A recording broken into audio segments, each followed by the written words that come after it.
Hey guys, what's up? In this tutorial we're going to reveal to you how you can wrap text in your cells and tables on Google Sheets in 2026. So let us get started. So guys, head over to your spreadsheet, to your table, and let's assume you have a table like this. Here a column, there a row, and we got a cell like this.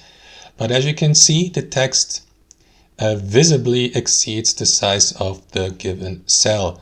But we would like to have the entire text inside that cell and not go beyond it here to the right. This is how you can do it.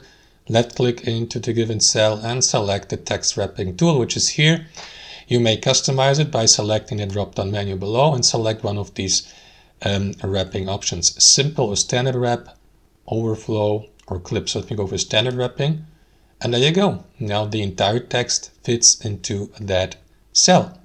And that's basically it. You can also use the other options here, like overflow, for instance. Let me go with clip.